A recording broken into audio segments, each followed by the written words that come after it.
Welcome to 100 Yards of Football. And this is our legend segment. And man, we got the legend of all times, Coach Willie Jeffries, college football Hall of Famer, and great guy, as well as a great coach. Coach, welcome to the show, man.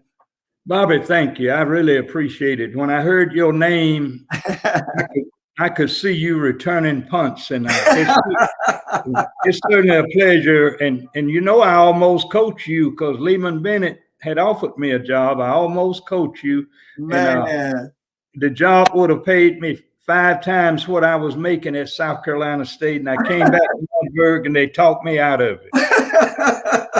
Well, you know what? It's amazing how things work out, right? Yeah, it certainly is. I tell you what, the work you did there at South Carolina State, Coach, man, unprecedented, man. It's just awesome work. The work you did in your whole head coaching career, just an awesome job, man. So we want to applaud you today and just talk about it a little bit. And back in those days, you know, a lot of people, when it comes to HBCUs, you know, they've heard of Eddie Robinson, they've heard of Jake Gaither. And I tell them, I say, look, but you didn't hear about the real man, Mr. Coach Willie Jeffries, right? South Carolina State, because y'all did some great work at South Carolina State. I mean, you were there for 2 different stints. You know, you started there, I think, in 1973 and coached through 78. And then during that time, you won 2 Black National Championships, right? You won, I think, about 5 MEAC championships in your first stint. And coach some great guys, man. You coach some great guys, some NFL Hall of Famers, you know, Donnie Shell, the great Harry Carson, and some great NFL players that's in the class of 81 with me, like Charlie Brown, right? I mean, those were my guys, right? And then your boy William Judson. I mean, you coached some guys, man, that let me ask you this question, because I know in football, especially in college, recruiting, you know, is a big deal. And if you don't recruit well, you know, you got to do a whole bunch of great coaching, right? So, but you were able to recruit on a high level. Tell me about the recruiting game during your time. Well, Bobby, you know, back when I took the job at South Carolina State in 1973, the advent of integration, well, it was in 68 in the high schools in South Carolina, and then most of them integrated in 70 and 71. But in 73, we could still get a lot of those players. And I'll give you an example. We're like the farmer. We plant the corn and we hope it'll grow. And the big schools, you think about getting a tight end. You can't get a tight end anywhere. You have to take a tackle and teach them how to catch. But you take back in those days, we could get a Harry Carson, a Donnie Shell, a William Judson, Charlie Brown. But that was about the end of it, because those young men were going to predominantly white high schools at the advent of integration. So we had to most of the 1AA coaches, like Florida A&M, right across the street from where you went to school, and we waited till they got some. Now we had friends. Here's one on you, Bobby. We had friends at those major colleges would tell us. So we got Robert Poche on we keeping him warm, but say, y'all go on and recruit him. So we'd get that next group, like Dexter Clinkscale played for the Cowboys. And another name was Anthony Cook. Anthony Cook went the first pick of the 2nd round to the Houston Oilers, now to Tennessee. So we would take a gamble. What we would do, Bobby, if we could find a tall, skinny guy who could run a 4.6. Right. We said, let's take him and put a little weight on him. He can still run that 4.6. Right. So we took a gamble, and that's why South Carolina State, we have 4 in the Pro Football Hall of Fame, and Clemson just got their first one last year. That great defensive back that played for the Eagles. but we Right. had 4. Now we claim Deacon Jones was my teammate. We also claim Marion Motley, That's right. and Harry Carson and Donnie Shell. So really there are 4 that attended South Carolina State. So we Right. took a gamble. We took a gamble, and the gamble paid off because we recruited, and all these guys could read, write, draw, and trace. Now that's what we used to say. You got to get them in school. That's good, And man. we were able, yeah, they could read, write, draw, and trace, but we were able to. We didn't want to recruit a guy that couldn't continue. Because Right. we'd That's right. tell the mamas and the daddies, and the Right. daddy didn't much count. It was mama that you had to convince There you go. that he's gonna go to church on Sunday and that he's gonna graduate. So that That's was our story, and we know to relay that to mama because right. she was calling the She was and that time we were able to be successful, and we had good coaches, and we always say they made all the money at the big schools and we had all the fun. Well, I tell you what, there's nothing like that HBCU culture. You know, I played at Florida State, but I always had my ear over there across the street down there at FAM now, you know, because I had relatives that go to FAM and play in the band, and, you know, the 100 was, you know, something, man. But there's nothing like that culture. And then I think, Coach, one of the things that I think you were able to do was to really convince those parents, and they knew that you cared about those kids. I spoke with one of your assistant coaches the other day for about an hour, right? Young man by the name of Earl Humes. And he was talking about you, man. We were laughing and having a great time. But he started naming some of the things that you did that he thought was part of your success. Number one, FCA was mandatory back in those days, right? Can't get away with that today, but it was mandatory. And I like that. Mm-hmm. So let me ask you this. So how did you get your coaching staff and your players to buy in to Willie Jeffries' philosophy? How do you get them to buy in? Well, you know, it was a little bit tough at the time because we were getting them up at 5:30 in the morning to do a walkthrough. Okay. And you can't do that. You can't do that now because we came back at 4 in the afternoon for the practice. You know, it's down to 20 hours a week now. You subtract 3 hours for the game, so you only have 17 hours left for any athletically related activity. But what we did, we got them up at 5:30 in the morning, did a walkthrough so they'd know their assignments, come back in the afternoon and practice. They didn't care for that. Harry Carson said, "Coach, the star's still out, and we practicing." And we lost. We won our first game, lost the next one, tied the next one. That's when we started getting up. We won 7 in a row, and went to the Orange Blossom Classic to play in Florida A&M, and they bought into it.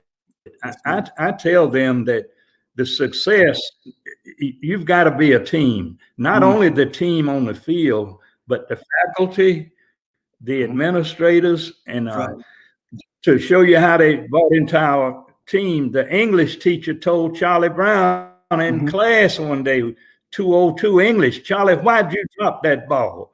So it was showing us, and the boys saw that the faculty people, they were coming to the games because I was able to convince them that this is our team. This is our team. So that helped me with the professors. And also one guy, one player made an F in class, and he was a big old tackle. He was brave enough to tell the professor, "I didn't deserve this F." Professor said, "I know you didn't deserve that F, but say that's the lowest I could give you." Well, Coach, tell me that wasn't Edwin Bailey. Hey, Edwin Bailey. Tell me that wasn't him, right? Yeah, that sounded just like Edwin Bailey. Edwin would mess up. Edwin would mess up. But Bobby, he'd mess up. But the way he got me, his mama would send me a coon, his mama knew how to barbecue a coon, and he'd Oh, bring me cool. that coon, and I'd forgive him. Yeah, I love it. I love it. I love it. we in the country. So, Coach, so you say you get them all to buy in, and that was the key to your success, right?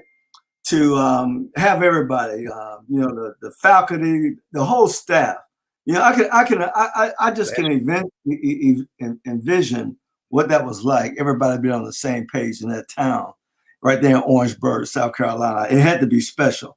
So let me ask you this question. So, I mean, you played football. You played at South Carolina State, correct? With Deacon Jones and those guys. You missed Marion Motley, though, right? We missed him. Well, he played a year.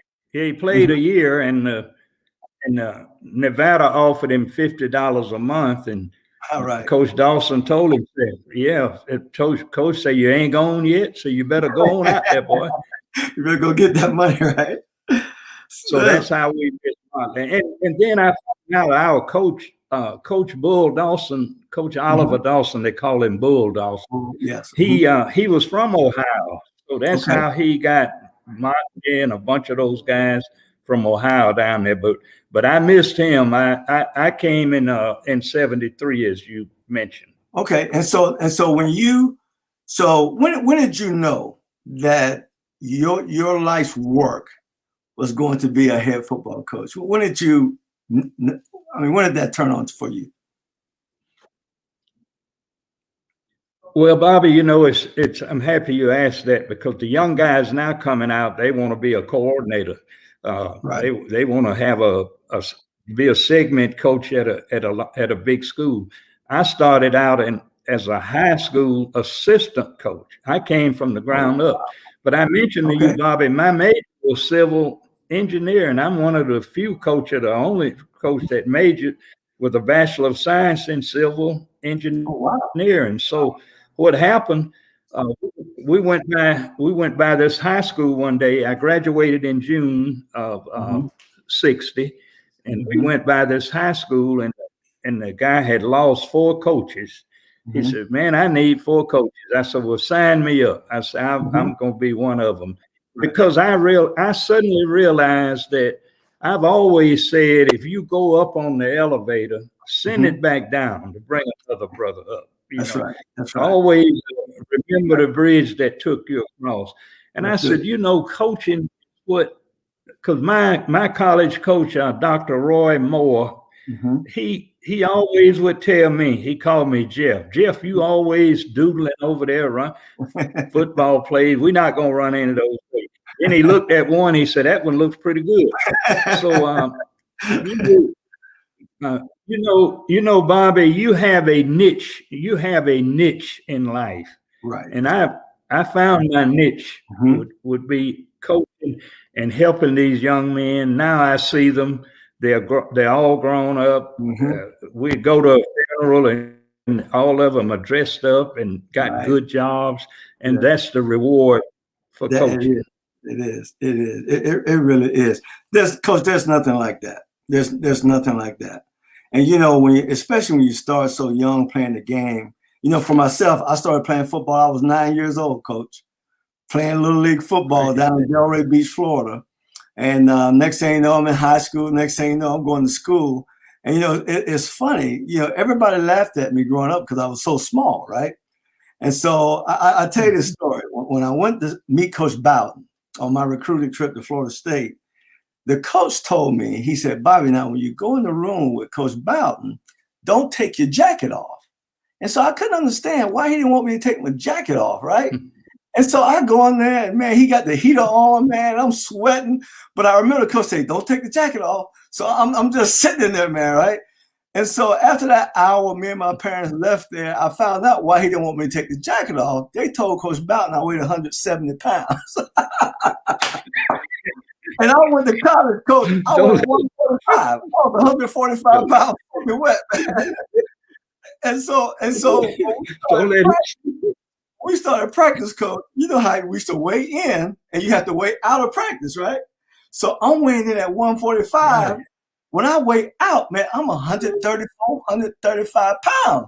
And I didn't know this at the time, but Coach Wow. Bowden was giving them fits for having me there, right? Until I made a couple of great plays in practice, and that was a wrap right there, right? So I was with the guys, yeah. So I had to make some plays, man. But let's talk about that, because I tell you, one thing that bothers me today, Coach, is that there's so much emphasis put on how big a guy is. There's so much emphasis put on, well, how fast a guy is, right? And so I tell you this quick story. I'm gonna let you talk on it. When my son was being recruited by Notre Dame, I took him up there, and one of the coaches on the staff was an assistant at Georgia years ago, and he told me a story about seeing Dion play in high school in Fort Myers. And so he went down there. He said, man, I had never seen a guy play like that. He was so fast, so exciting to watch. He said, but I got in the locker room and I saw him undress. And I saw his calf muscles, and I said, there's no way Dion can play in the SEC with calf muscles that look like that. And then he looked at me and said, how foolish was that? I said, Coach, that was crazy. That wasn't foolish. That was just flat out crazy. Yeah. So they put so much emphasis on things that don't matter. I want to know, can he play? Can he play? How does he play? When he line up with a guy who's a 5-star, does he produce? You know, that's what I'm more interested in. Talk about that, because I know sometimes, go ahead and talk about that. Yeah, Bobby, look at scouts will say, like William Judson played all those years with the Miami Dolphins. Right. And this is a true. William couldn't run but about a 4.55. Most of the time 4.6. Now you can't play corner. That scout not gonna recommend him.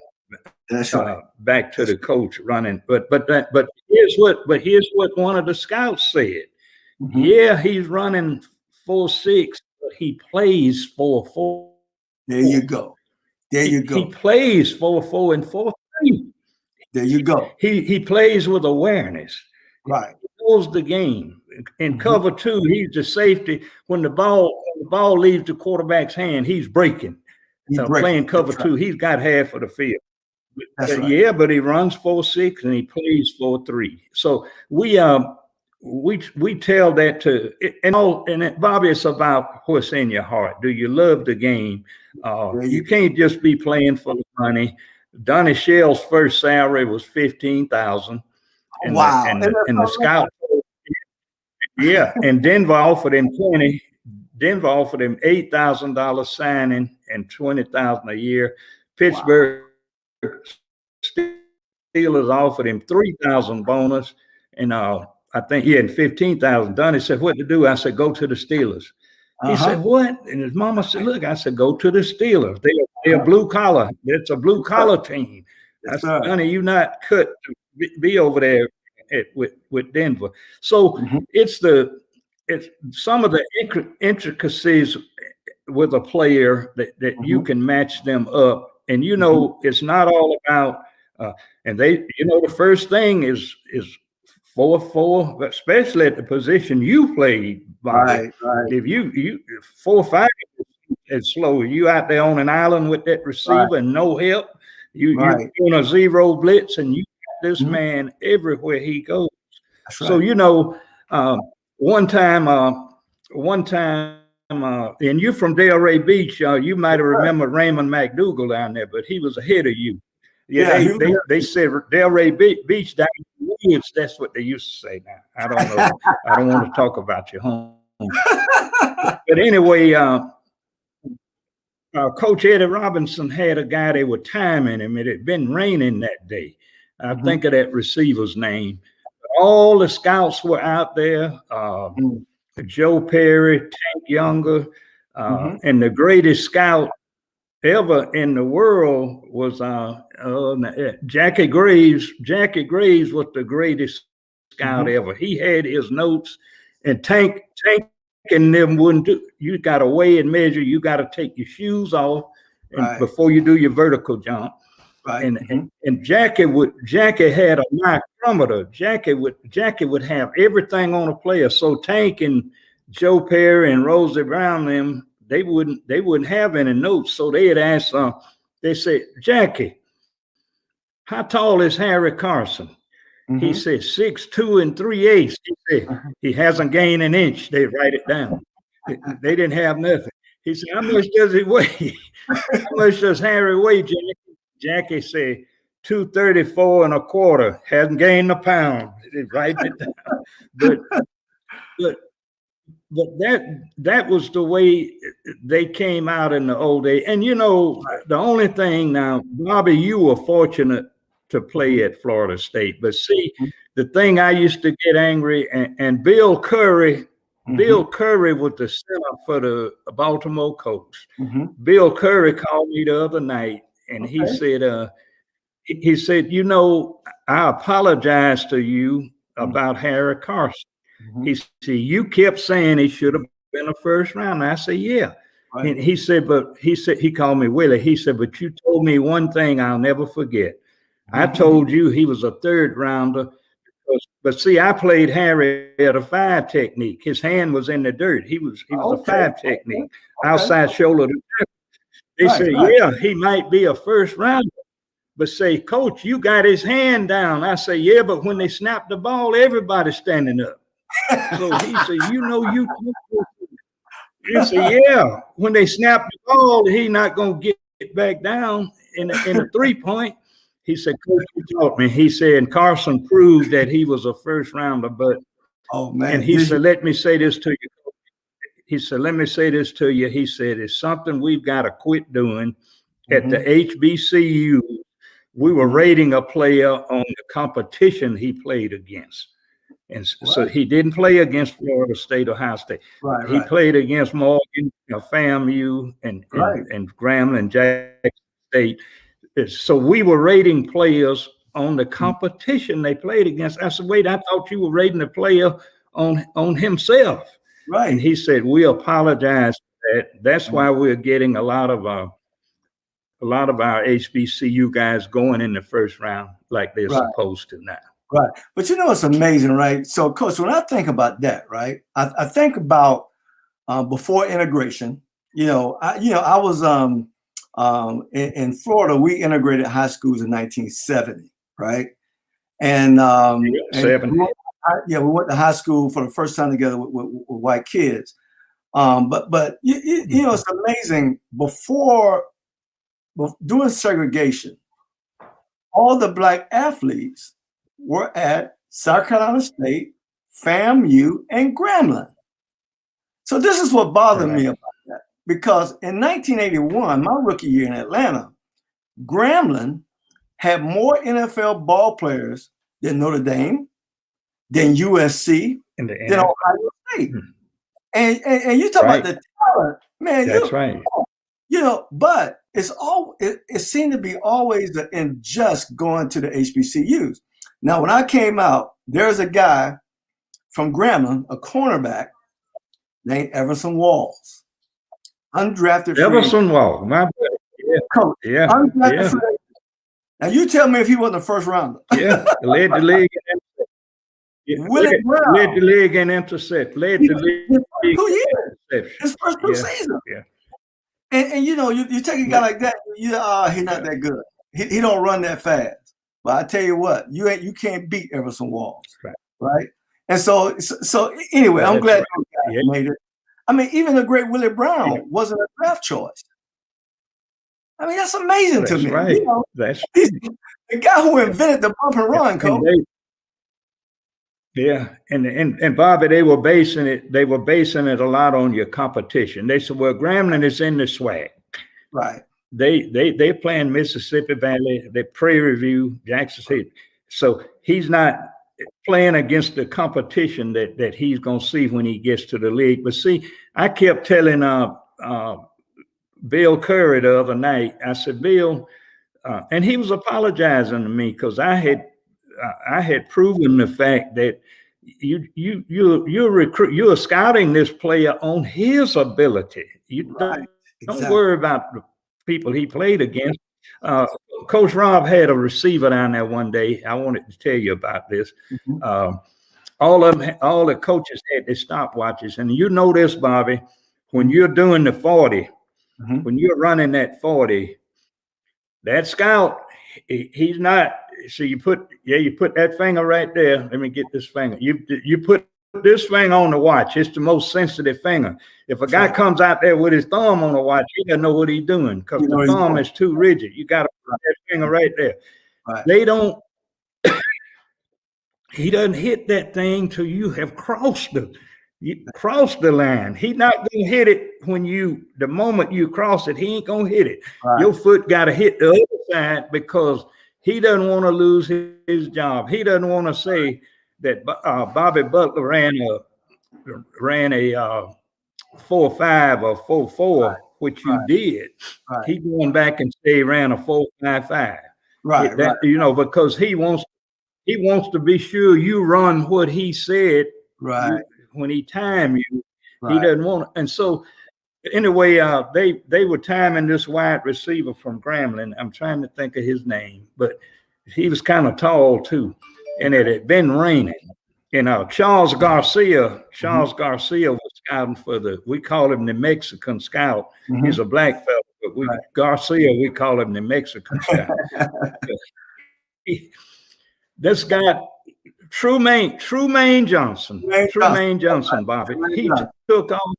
Trumaine. He took off. Water flying. It had been raining, and when he crossed the line, all of them hit their watches, and they looked. Now, believe it or not, it was a 4.0. Now, I'm telling you, they looked at the watches. One wouldn't tell the other one. And see, the thing was on the 4, and that other hand for the point, so it was on the 0.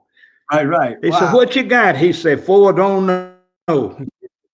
4 don't know. So that goes to show you. He said 4 don't know. He said 4 point what? I said 4 don't know because the thing was on the 0. But back to the HBCUs. We nowadays, Bobby, you can pull up. Let's say you were playing in high school right now.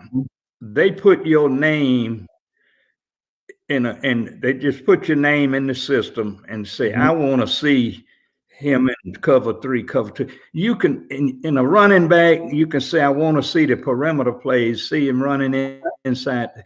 That's all you have to do. In the old days, when we were playing Morgan with the 16 millimeter tapes, we had to, and the MEAC, you had to have that tape. If not, it was a $500 fine if you didn't have your tape to the upcoming team by Sunday evening.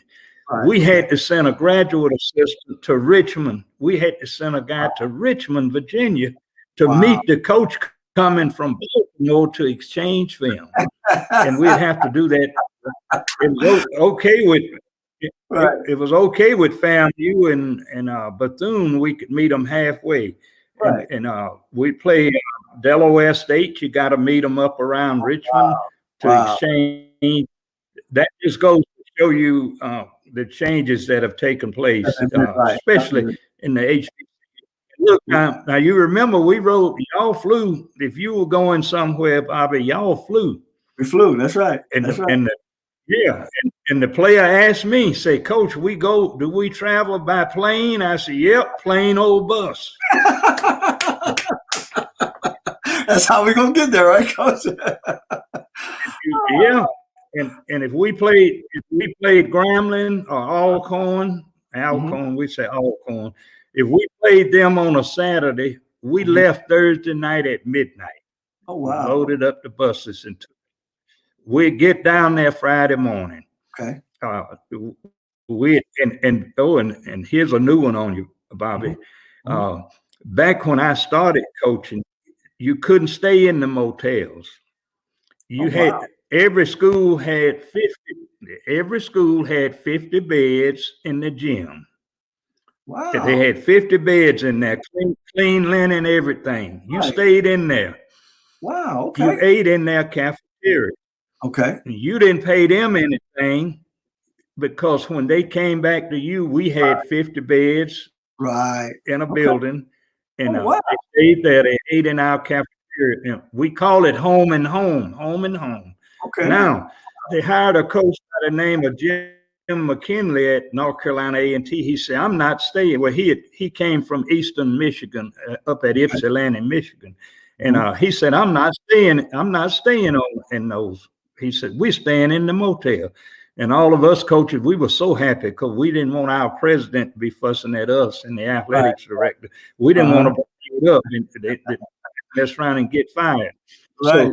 So 75 was 1975 was when we first started staying in motels. Wow. After that long bus ride. Yeah. Wow. So it wasn't all that easy. No, but coach, you had to do something with as far as the unity of the team, just being close, right? I find Right. you bond when you have circumstances like that. But listen, man, so you're the only coach. So you left. So you coached at South Carolina State 73 to 78, and then you became the first African American head coach to coach a Division I-A football program at a predominantly white college. What was that like for you? Was it like a big deal for you, or you were just coaching ball? Well, one reason I took the job, I knew they were genuine out at Wichita State in Wichita, Kansas. I didn't even know where Wichita was. I got off the plane in Memphis, Tennessee. I thought it was in Memphis, but it was in Wichita, Kansas, and I didn't know the town was the largest city in Kansas because most of Kansas City is in Missouri, but a little part of it's in Kansas. But Wichita had 400,000 people.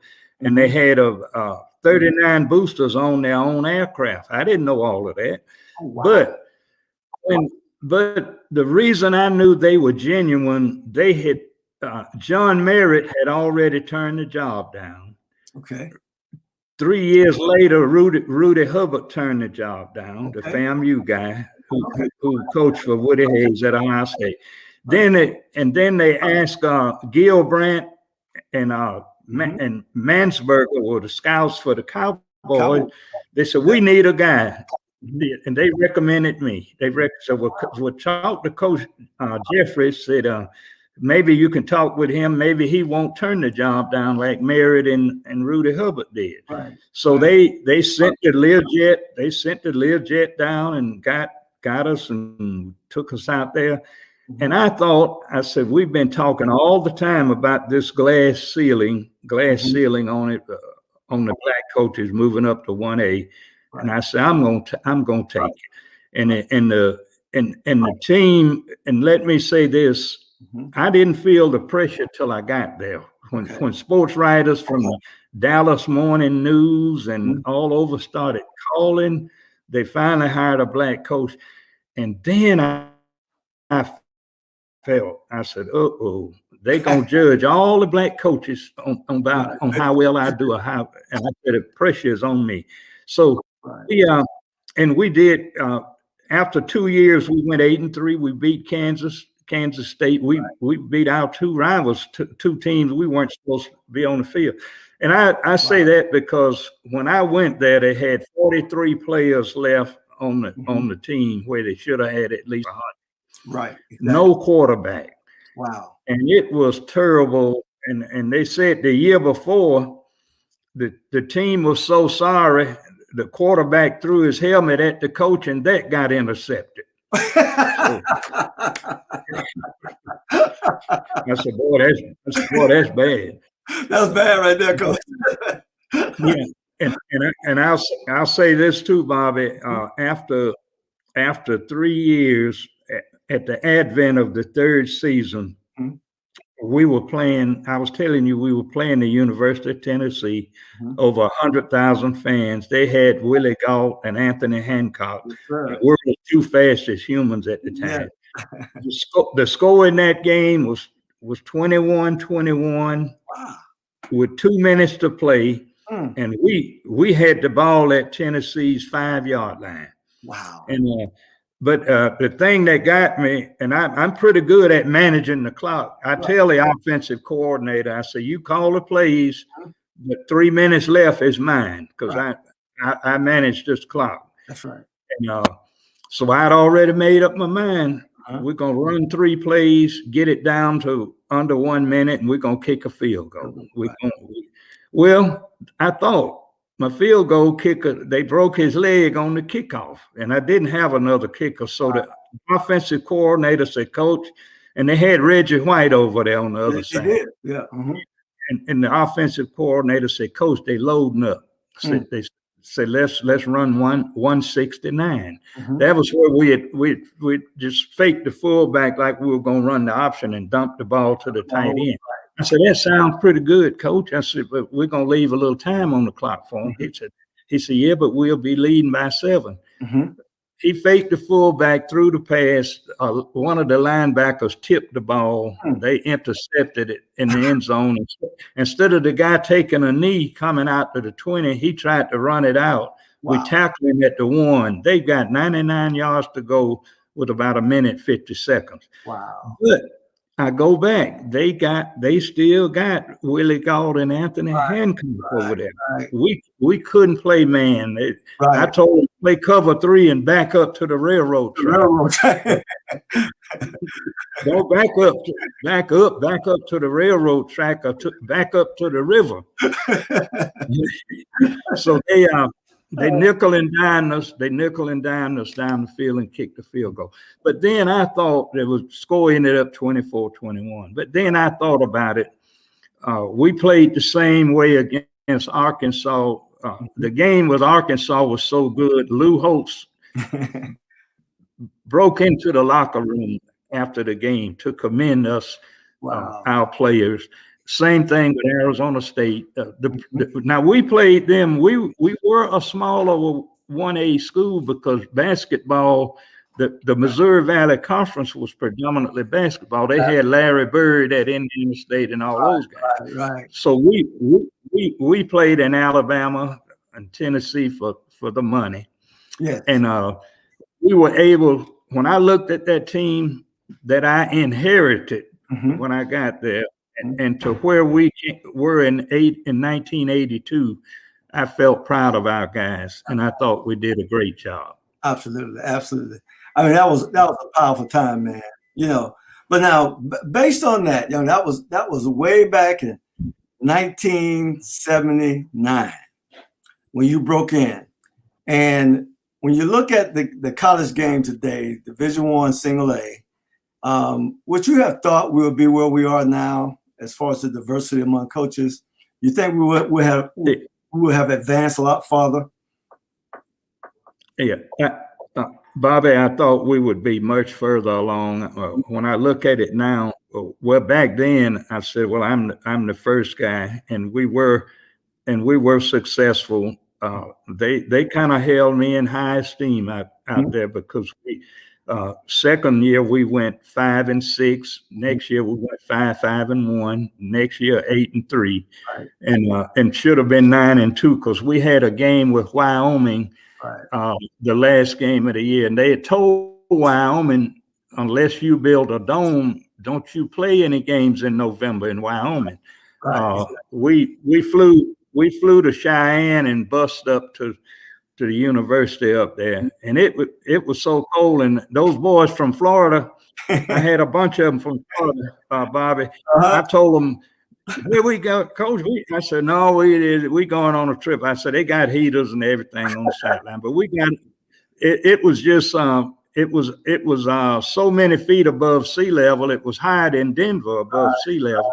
Wow. So my quarterback, both quarterbacks, the air, they didn't remember where they were because of the oxygen.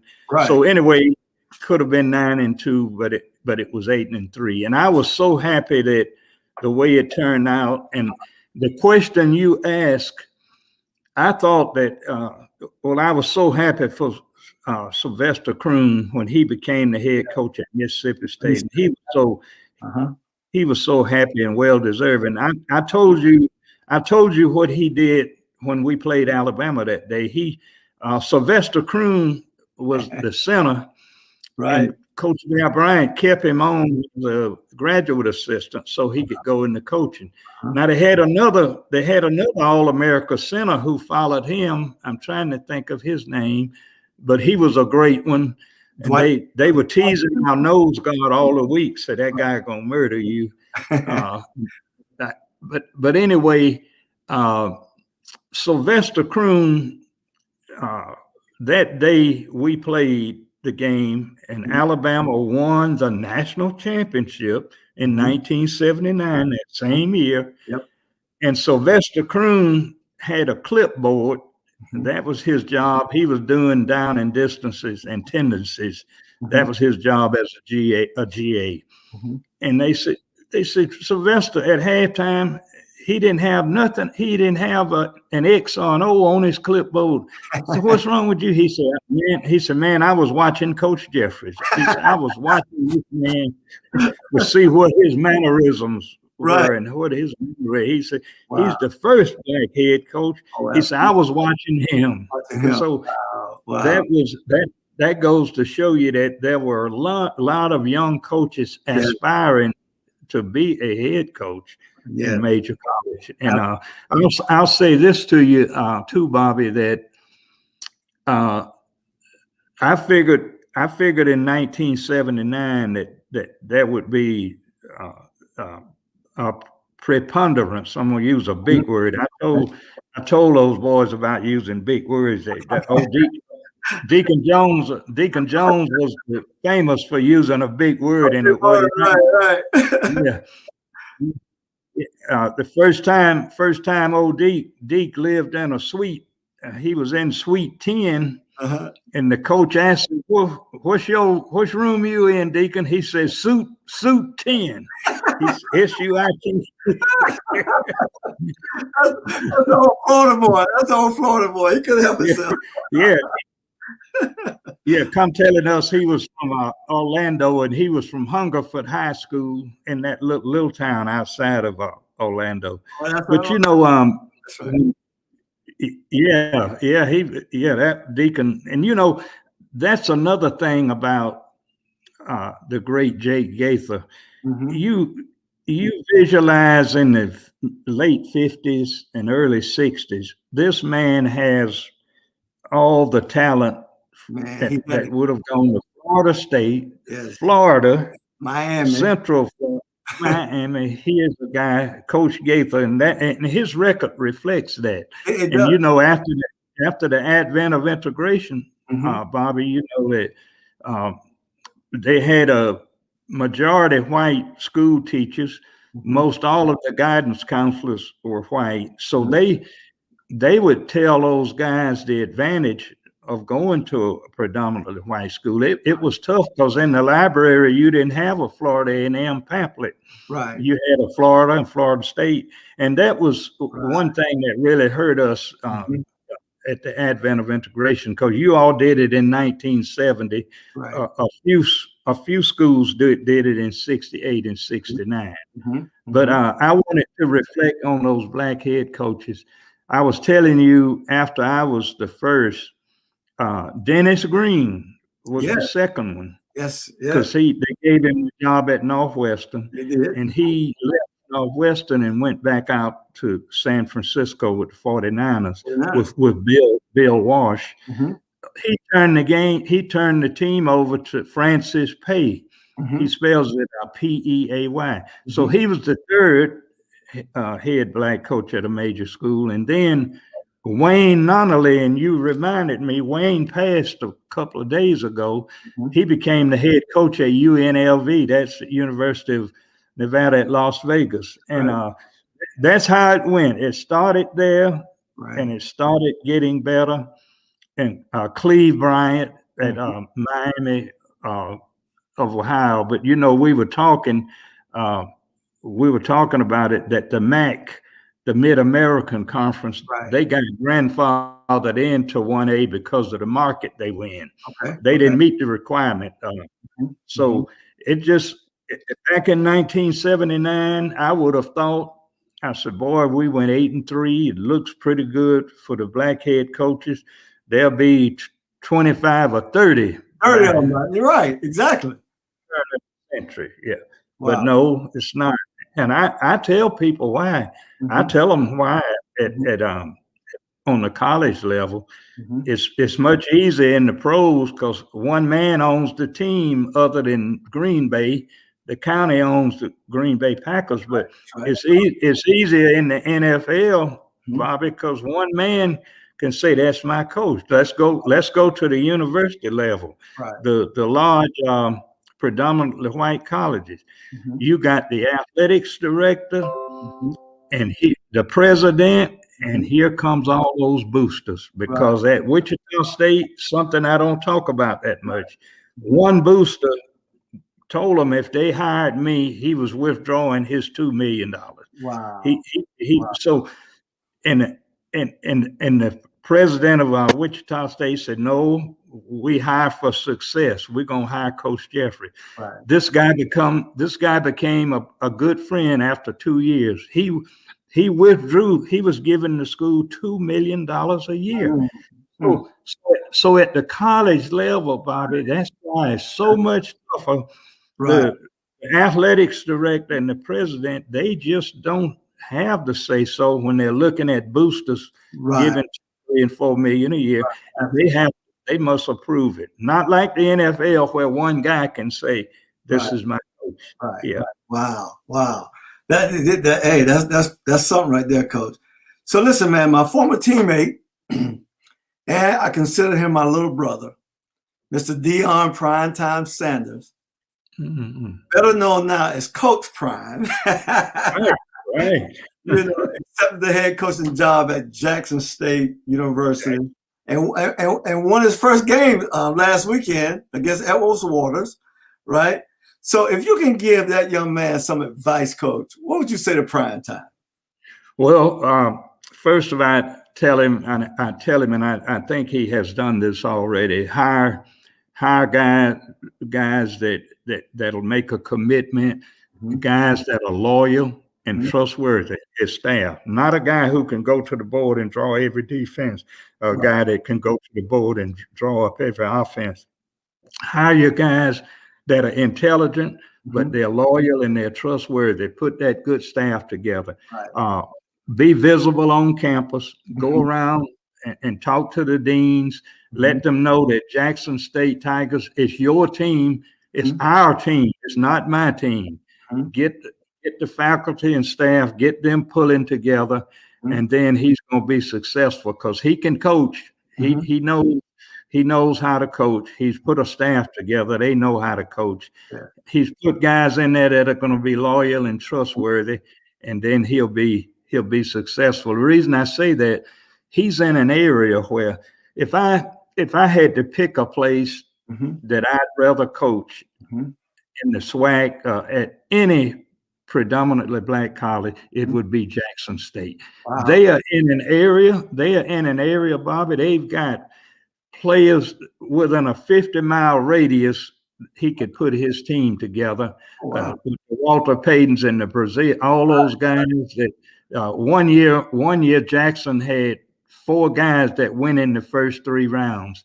So Wow. he's in an area, but he must first do those things that I said Right. about his staff Right. and being visible on campus and in the community. In the community. Well, we're all rooting for him. We're hoping him much success at Jackson State, and he had a reason for doing it. And a lot of people, it's interesting to me to hear the buzz in the air and to hear people's opinion why he took the job at Jackson State, and most of them are wrong, right? So he has a Mhm. passion for young people like none other. Deion's been coaching high school ball for a long time in Texas, and just putting the Good. work in with kids. And he worked in the camp business for a long time, trying to help these young kids. At one time, Mhm. Coach even had 10 people living in his home, kids from back in Fort Myers. He brought from Fort Myers because of this situation and living with him in Texas. So he Oh, that's great. loved Wow. kids, and so his heart is in the right place. And so Oh, sure. I can't wait to see what he does. I know he's going to be successful at it because he's going to work extremely hard. One thing about Deion, Coach, how you coach a lot of players and you get guys that's got all this athletic ability, but they don't work, right? They don't want to put the time Oh, in. Well, when Dion was a rookie, I was in my 9th year in Atlanta, and man, he would come and we would watch film, after practice. We would watch film at our homes. He was serious about watching that tape. And I taught him how to put a little book together on all these receivers, and every offensive coordinator. So I told him, I said, look, this is NFL. These guys who coordinate and call these plays, they're going to get fired and end up at another place. So we need to keep track of all of that, right? And man, he took that thing up on top of being a superior athlete. That's right. He loved that part of the game. And I knew then, I said, well, this guy one day can be a coach because he's a student of the game. And so that's great. I can't wait to see what happens over at Jackson State. To me, it's going to be marvelous already, right?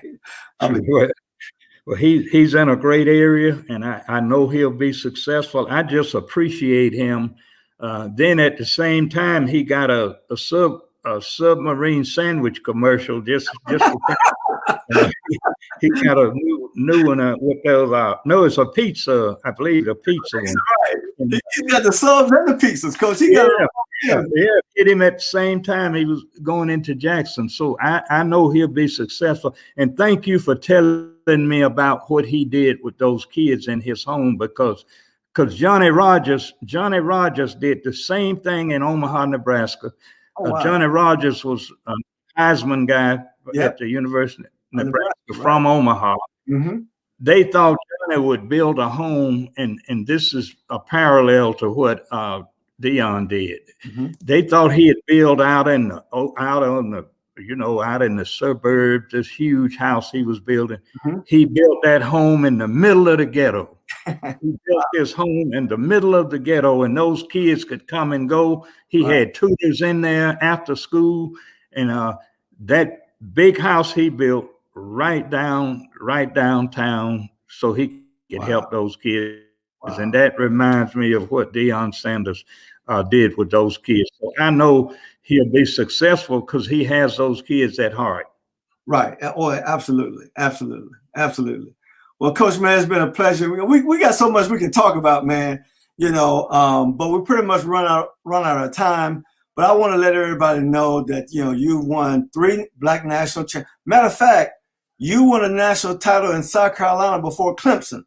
Let that be known now. I think Clemson won their first title, if I'm not mistaken, in 1981. 81, yeah, when Danny Ford first got there. Right. They won in 81. That was the year after I left college. And so, but you won 2 before they won 1. in Orangeburg, South Carolina, man. That was special. And I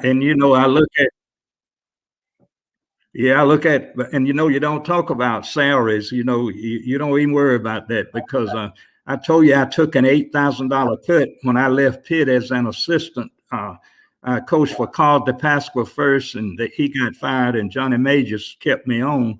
I was making $24,000 a year back in 1972, and I went to South Carolina State as head coach for 16. I lost $8,000 going from an assistant coach to a head coach.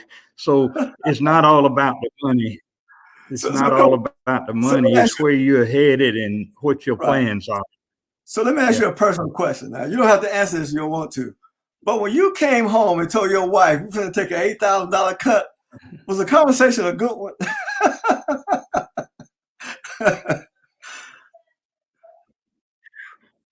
I told her to sit down first.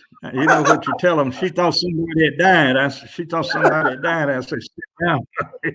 And I told her the house had 3 bedrooms. It didn't have but 2. And I had a hard time with my wife. The only thing that saved me, she was from South Carolina. We're both from South Carolina. She's from Lancaster, and I'm from Union. So that only thing saved my life, Bobby. That's the only thing. I said, boy, how am I going to tell her? When I told her, sit down, honey, she thought somebody died. But losing 8,000 back in 1972, taking an 8,000, but then it goes to show you it's not about about the money. I used to tell them my take-home pay wouldn't take me home. So Well, it's amazing, Coach. Back in those days, man, I remember when I played when I was a rookie. Matter of fact, when I was a kid dreaming about playing in the NFL, I had no idea what kind of money they made. Because back then nobody talked about the money, right? they sure didn't. I just wanted to play ball, right? Right. And so I remember I went to college and I had a teammate who was a senior, made 80,000. I said, he make 80,000 a year? I said, come on, you gotta be kidding me. That's the first time I ever heard of how much money an NFL ball player made. And Right. I thought 80,000, that's just crazy money, right? And Yeah. so, and now you look at it now, every kid today who say they want to play pro football, it's all about the money most of the time. It's all about the money. Right? Because when we came out, if you heard a kid say that, he really meant that's what he want to do for the love of it, not because of the money, because Right. we had no idea. Because my rookie year, I was a first round pick. I was the money guy, right? Right. I made 85,000 as a first rounder. That was my base salary. We had about 4 guys making about 25,000 in the secondary. Wow. Isn't that? So everybody always told that, right? Exactly, right?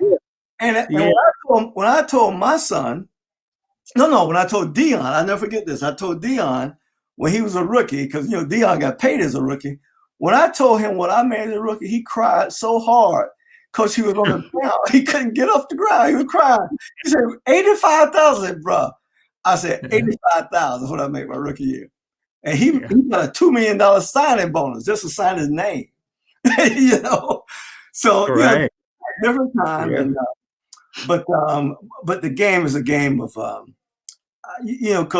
there's nothing like the game of football. And, we'll sit here.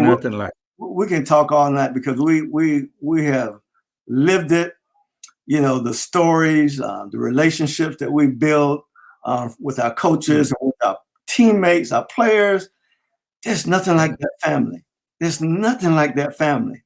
And, even guys that I don't know personally real well, and they play the league, man, we can sit down and just start talking and sharing stories, man, and make each other so happy by the time we leave our company, right?